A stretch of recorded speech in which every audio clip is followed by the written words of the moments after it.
Something was off. You knew exactly what happened. You were there. You heard the words, felt the shift, watched the moment the conversation turned. And then, somehow, by the time it ended, you were the one apologizing. You went back over it afterward, alone, quiet, trying to locate where the ground shifted beneath you, trying to understand how you started with a legitimate concern and ended up holding guilt you cannot explain. You are not losing your mind. You were run through delusional tactics. And the 10 lines inside that tactic, each one, a phrase so carefully constructed, it has been documented and studied in clinical psychology research, are what this video is going to decode, one by one. By the time you reach the third phrase, you will recognize someone very close to you. And by the time you reach the seventh, the one researchers describe as the most psychologically difficult to recover from because of what it does to your decision-making capacity over time, you may never hear these words the same way again. But first, there is something about the person who runs these tactics that most people have completely backwards. And that misunderstanding is the reason this pattern continues. Understanding it changes everything. There are two kinds of narcissism that clinical psychology recognizes. The first is grandiose, the overt type. You know this one. You can feel it from across a parking lot. Loud, dominant, entitled. It walks into a room and takes the oxygen. Psychologists call it grandiose narcissism, and it is the version most people picture when they hear the word. The second kind is the one that brought you here. Quieter, softer. Arriving in your life wearing the face of someone the world has repeatedly failed. They do not demand your admiration. They collect your guilt. This is covert narcissism, what clinical researchers also call vulnerable narcissism or hypersensitive narcissism. And the reason it is so much harder to see, harder to name, and in many documented cases harder to recover from, is that it does not look like a threat. It looks like a person who needs you. A 2011 study by Miller, Gentile, Wilson, and Campbell, published in the Journal of Personality, confirmed something that turns everything you thought you knew about this upside down. Both subtypes, the loud, dominant kind and the quiet, suffering kind, share the same psychological architecture underneath. The same grandiosity, the same entitlement, the same fundamental absence of genuine empathy. The difference is not what they are. The difference is what they wear. The grandiose narcissist demands your worship openly. The covert narcissist extracts it by making you feel responsible for their pain. Psychologist Dr. Ramani Durvasula of California State University, one of the most cited researchers on narcissistic relationship dynamics, has described covert narcissism as manipulation that specifically weaponizes empathy. The compassion you extend toward them becomes the leash. And because it was your compassion that fastened it, you feel responsible for the tension every time you consider pulling away. Now, here are the 10 phrases. And understand, before we go through them, that these are not random. They belong to a deliberate, escalating system. The first 3 distort your emotional reality. The next 3 erode your sense of who you are. The 3 after that construct the walls of a psychological cage. And the 10th, the final one, is what makes all 9 of the others invisible. We begin with the tier that enters the relationship first. The first phrase, "You're too sensitive." 3 words, delivered with a quiet sigh, or the mild exhaustion of someone perpetually misunderstood. What these 3 words accomplish clinically is called emotional invalidation, the systematic dismissal of a person's emotional responses until those responses can no longer be trusted as valid information about their own inner life. Psychology today has documented this phrase as the single most common form of gaslighting, the psychological tactic of making someone doubt their own memory and perception of reality, that narcissistic individuals deploy across relationship types. Here is how it operates.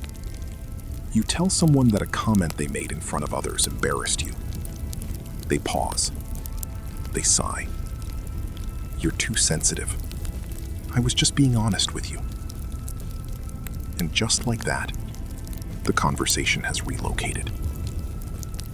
It is no longer about whether the comment was appropriate. It is now about whether you are emotionally mature enough to handle honesty. Over time, because this is a cumulative process and not a single event, you stop raising things because nothing is wrong. Because you have slowly absorbed the premise that your emotional responses are the problem, that you are the variable that needs adjusting, not their behavior. The second phrase arrives precisely when you try to set a boundary, express a need, or simply say no to something. After everything I've done for you. This phrase activates what social psychologists call reciprocity pressure, the deep evolutionary instinct to return what has been given. In a healthy relationship, this mechanism produces mutual generosity. In the hands of a covert narcissist, it becomes an accounting system with no closing balance.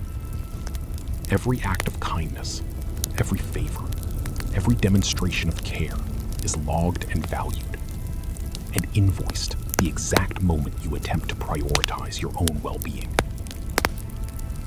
Imagine this: a partner who, after months of thoughtful gestures, responds to your request for a little time alone with, "After everything I've done for you, I cannot believe this is how you treat me." The request was completely reasonable, but you are now defending it against an invisible ledger you did not know existed. And the clinical research confirms what the gut already suspects. The generosity was never unconditional. Every act was, from the beginning, an investment in future leverage. Real love does not keep score. When someone reminds you of what they have done for you, in the same breath they use to erase what you need, you are not watching affection. You are watching a debt being collected. The third phrase is the most elegant of the first tier. Once you hear it decoded, you will recognize it with a sharpness that may feel genuinely uncomfortable, because it will reframe conversations you thought you remembered clearly. I guess I'm just a terrible person then. What? At first, this sounds like self-awareness, maybe even shame. It sounds like someone collapsing under the weight of their own wrongdoing. And that is exactly the response it is engineered to trigger. What it actually accomplishes is a complete, instantaneous transfer of accountability. The moment those words leave their mouth, the conversation is no longer about what they did. It is about the fact that you made them feel like a terrible person. You are now managing their emotional crisis, a crisis that was manufactured by your attempt to raise a concern you had every right to raise. The original issue has evaporated. You are apologizing. The structural precision of it is almost technically admirable, if it were not so consistently destructive to the people on the receiving end of it. Just for a second, have you ever found yourself apologizing at the end of a conversation that you started because something was done to you, and only realized hours later, replaying it alone, that the apology made no logical sense? If that is your experience, drop it in the comments. The number of people who will recognize that exact moment is larger than you expect. We move now into the second tier. This is where the language stops distorting your feelings and begins dismantling your sense of who you are. The fourth phrase: why do you always make everything about you? Why always you? Because this happens when you raise a need, express pain, or put a limit on what you will accept. What it does is invert the dynamic so completely that you need a moment to take it in.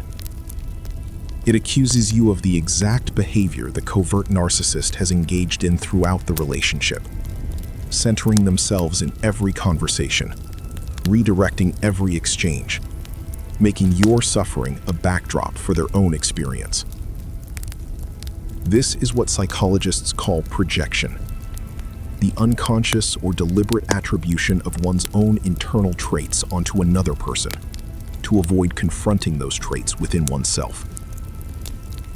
Dr. Dervasula's clinical work documents projection and blame shifting as near universal features of the covert narcissistic pattern across cultures, demographics, and relationship types. Here is what this looks like in a real exchange. You've shared that you have been feeling disconnected from the relationship and would like to discuss it. The response: I cannot believe this. Every time I am struggling, somehow you make it about you. In that single sentence, your reaching out has been reframed as an act of selfishness. You are defending yourself against an accusation that arrived in response to a request for connection. And the disorientation of that inversion, the feeling that you cannot trust your own interpretation of events, is precisely the point. The fifth phrase, I was just joking. Can't you take a joke? This is what researchers call plausible deniability in emotional abuse, the delivery of harm inside a socially protected container. The insult lands, the damage registers in your body immediately, and then humor is invoked as a retroactive shield, because humor is culturally protected speech.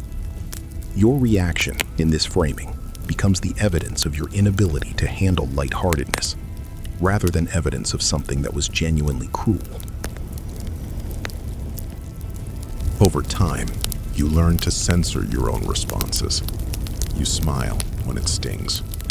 You train yourself to laugh at things that hurt you, because the alternative, showing that you are hurt, now carries its own price.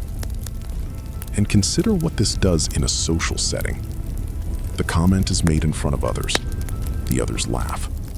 You feel the sting. Later, privately, you bring it up. It was a joke. Everyone else thought it was funny. I cannot believe how sensitive you are. Now there are two wounds instead of one. The original comment and the public evidence that you could not absorb it with grace. This is a closed loop. Explanation confirms the sensitivity. Silence confirms the consent. The sixth phrase, and research by Dr. Dervasula, confirms this one appears with disproportionate clinical frequency, specifically in moments when you begin to reconsider the relationship. No one else would put up with you. This phrase is deployed as a sniper shot, precisely when you show signs of trusting your own assessment, when you begin to think clearly about what this relationship actually costs you, when leaving becomes a real thought rather than a passing one. This sentence arrives to take out the legs of that clarity. It does not argue that the relationship is good. It argues that you are not good enough to deserve better than it. It does not hold you with love. It holds you with the dismantling of your self-worth. In the clinical literature on coercive control, this tactic is categorized under what researchers call identity degradation, the systematic reduction of a person's sense of their own value until the abusive relationship feels not like a cage, but like the best available option. We are entering the third tier now. The language has stopped distorting your emotions and has finished eroding your identity.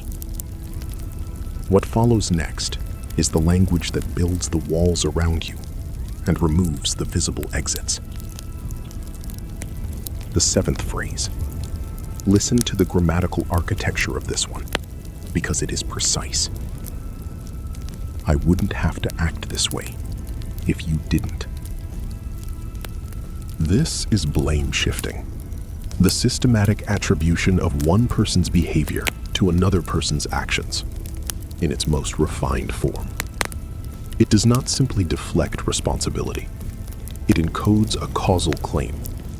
It states, as a matter of structure, that their behavior is a direct and logical response to yours. It answers the question of who is responsible for the harm in this relationship before you can ask it. And it answers it in your direction, every time. If you absorb this language, and after enough repetitions, most people do absorb it below the level of conscious resistance, you will spend the rest of the relationship attempting to modify your own behavior to prevent theirs. You become the engineer of a system you did not build, working to prevent outcomes you did not cause. And because the system is designed to require endless adjustment, the project has no endpoint. The task was never designed to be completed. It was designed to keep you occupied. The 8th phrase, "You're so lucky to have me." Said once, it sounds like confidence. Repeated over months and years, it recalibrates your baseline for what you deserve. You stop comparing the relationship to your own internal sense of what a good relationship feels like. You begin comparing it only to the threat of losing it. The question that governs your daily behavior stops being, "Is this relationship healthy?" and becomes, "What do I need to do to keep them from leaving?" That is not love navigating difficulty. That is the psychology of manufactured scarcity, the deliberate installation of fear of loss as the primary operating system of a relationship that was supposed to be a safe place. And that fear keeps you performing, shrinking, and accommodating, with no finish line in sight.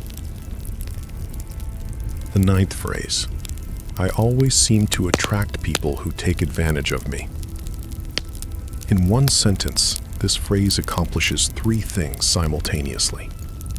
It establishes the covert narcissist as a permanent victim, generating your sympathy, removing their accountability, and pre-framing every future conflict between you as evidence of your capacity to hurt the vulnerable. It writes the story of your eventual betrayal before you have committed it. And it plants a quiet, barely audible warning that you are already at risk of becoming one of these people who disappointed them. So you work harder, you become more patient, you make yourself into the living disproof of the pattern they described. And in doing so, you become the mechanism by which their control over you is sustained. And then there is the 10th phrase, the one that sits above all 9 of the others, the one that is not just a manipulation tactic, but a frame that makes the previous 9 tactics invisible inside the relationship. I hate drama. Stated by the person who is its primary author.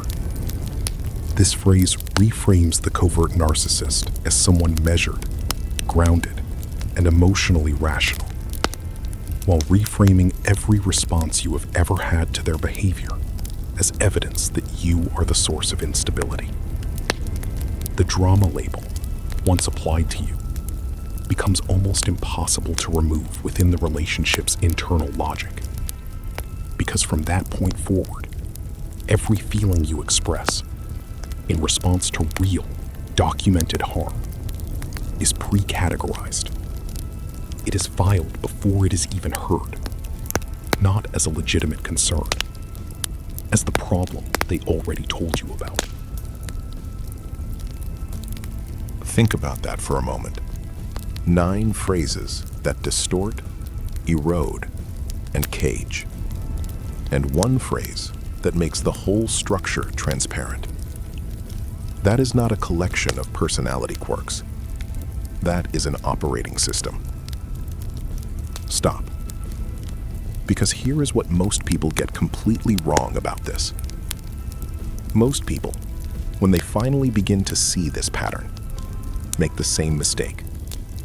They assume that the behavior is driven by weakness, by genuine insecurity. That underneath the manipulation, there is a wounded person who, if only they felt safe enough, if only you loved them consistently enough, patiently enough, generously enough, would eventually stop. And that assumption, more than any single phrase in this script, is what keeps people inside these relationships for years longer than necessary. And here is what you were never told. The research does not support that framing. A landmark analysis by Kane, Pincus, and Ansel, published in Clinical Psychology Review in 2008, examined the big structural differences between overt and covert narcissistic presentations, and found this. Both subtypes share the same foundational architecture, the same grandiosity, the same chronic requirement for special treatment, the same fundamental incapacity for genuine empathy. The vulnerability is not the foundation, it is the surface. The suffering they display is not the cause of the behavior, it is the delivery mechanism for it. This is the reversal that changes everything. The insecurity is real, but it is not managed through growth or honesty or genuine vulnerability. It is managed through control, specifically through keeping you in a position where your guilt, your empathy, and your desire to be loved all remain oriented in one direction, toward them. This reframing matters for two reasons. First, it explains why nothing you have tried has worked. The behavior is not a cry for what you were offering. It was functioning as intended. Second, and this is what many survivors describe as the most disorienting realization, it means the relationship you were trying to save was, structurally, never designed to become the thing you believed it was becoming. The warmth at the beginning was real in your body. The attachment it created was real. But the warmth was a mechanism, not a foundation. And once you understand that, the grief that follows is not the grief of failure. It is the grief of having been deliberately misled. Those are entirely different things, and that distinction is critical to how you heal. Which brings us to the question that most people inside these relationships cannot allow themselves to ask, because by the time it becomes relevant, they have already stopped believing they can survive an honest answer to it. Then, why do I keep going back? Why do they behave this way? Why do I stay? If you have carried that question, if you have held it at 2 a.m, in the silence that follows a conversation that ended badly again, then hear what comes next with care. Because this is where the research stops being about them and starts being about what was done to you. The hardest addiction to break isn't the one you find in a vial, but the one you find in a person who offers love as a gamble rather than a guarantee. You aren't staying because you lack strength. You are staying because your brain has been rewired by the slot machine effect, where the agony of the lows makes the occasional high feel like a biological miracle, creating a chemical bond more persistent and more punishing than the world's most dangerous drugs. This is not a metaphor. This is measurable neuroscience with a named mechanism. Neuroscientist Helen Fisher, in research published in 2016, confirmed that the brain regions activated by romantic attachment are the same regions activated by cocaine dependency. The same circuitry, the same compulsive return to the source, even when the source is actively causing damage.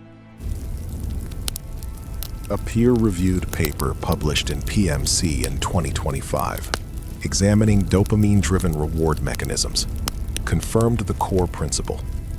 The brain's dopamine system does not fire most intensely when reward is consistent. It fires most intensely when the reward is uncertain. unpredictable reward, a kindness you cannot predict, an affection you cannot schedule, a warmth that arrives without warning and disappears just as suddenly, generates the most neurologically compelling pull a human organism can experience. This is an evolutionary feature, not a flaw. It was built for a world where food, safety, and connection could not be guaranteed. In a relationship that alternates between warmth and cruelty, your brain does not learn to protect you. It learns to pursue more intensely. The original research by Dutton and Painter, established in 1981 and extended in 1993, documented that trauma bonds, the near unbreakable emotional attachments that survivors of coercive relationships consistently describe, form through exactly two conditions: a power imbalance and intermittent reinforcement, the unpredictable alternation between warmth and withdrawal, between the version of this person who made you feel genuinely seen and the version who makes you feel invisible, replaceable, and fortunate to be tolerated at all. The cortisol spike during the cold periods primes your nervous system for relief. When relief arrives, in the form of affection, warmth, or a return to what the relationship felt like at the very beginning, the dopamine released encodes the source of that warmth as something close to biological necessity, not simply something desired, something that feels in the body, like survival. And when the warmth disappears again, as it always does, because the cycle is the mechanism, not a malfunction, your brain's conclusion is not, "This person is unsafe." Its conclusion is, "Try harder." This is precisely why intelligence does not protect against this process. You might be suspicious of why self-awareness does not protect against it.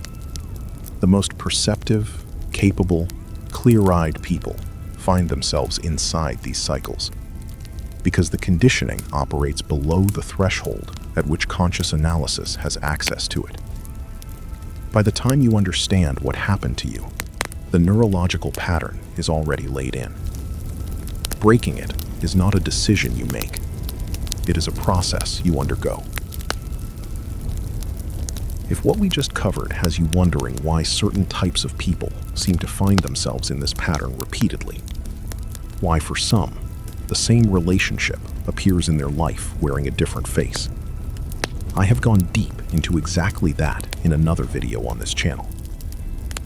What the research reveals about the specific psychological histories that create vulnerability to this kind of covert manipulation is genuinely difficult to forget once you have heard it. But right now, the more immediate question: what does recognition look like when you are inside the conversation, in real time, when your nervous system is already activated? The first recognition pattern is what clinicians call the consistent guilt return. You enter a conversation with a legitimate concern. You exit carrying guilt. Every time. If you cannot recall the last time you raised an issue that was resolved without you apologizing for something, you are observing a pattern with a name. The second is emotional whiplash, never knowing which version of this person will greet you. Clinical literature on coercive control identifies inconsistency as a structural tool of dominance. It eliminates your ability to accurately assess what is happening because your assessment is never given a stable object. The third, you have stopped trusting your own perceptions. You fact-check your memory against their version of events. You require external confirmation before you will believe what you experienced. This is the clinical signature of sustained gaslighting. Your internal reality has been destabilized enough that you have outsourced your own validity to the person who destabilized it. And the fourth pattern, the one rarely discussed but documented in the clinical literature on coercive control, is experiencing clarity about the relationship only during periods of distance from it. away from the person, traveling, alone in a car, visiting someone who knew you before. Things become obvious. You see the full shape of it. You decide. And then proximity returns, and the clarity dissolves as if it were never there. This is not a weakness. This is what the neuroscience of intermittent reinforcement predicts with near-perfect precision. Proximity to the conditioned source reactivates the dopamine system and overrides the prefrontal cortex, the region responsible for clear, self-protective reasoning. Understanding this stops the self-blame that keeps people trapped for years beyond the moment they first understood what was happening. A note that belongs here, regardless of where in the world you are watching this. The diagnostic frameworks, therapeutic approaches, and legal definitions that apply to coercive control and narcissistic abuse are interpreted differently across the United States, the United Kingdom, Canada, Australia, and other regions. The pattern is recognized globally, but the resources available to you are location-specific. A licensed psychologist, therapist, or mental health professional who specializes in relationship trauma is the most effective support available for what this video has described. Finding one where you are is not a step to consider after you feel ready. It is a step that makes feeling ready possible. So, the exit framework. Not as motivation, not as an instruction, as operational precision. The first move is information closure, stopping the flow of personal vulnerability, fear, and hope into this relationship. Not with anger or visible withdrawal. Quietly, deliberately. Because every piece of personal information offered in this relationship has functioned as raw material for leverage. Closing that supply does not require confrontation. It requires a decision. The second move is reality anchoring. Maintaining or rebuilding at least one relationship entirely outside this person's sphere of influence, where your account of events is heard without negotiation. This matters because the erosion of trust in your own perception is not reversed through self-talk. It is reversed through sustained external confirmation. And understand why reality anchoring is so targeted.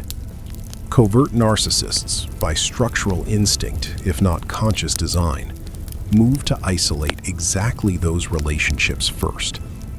The friend who asks direct questions, the family member who reflects you clearly. The quiet discouragement sounds like, they don't really understand our relationship. You seem different around them. I just worry about the influence they have on you. Each comment is small. The cumulative effect is a narrowing of the world until the covert narcissist becomes the only available reference point for who you are and what you deserve.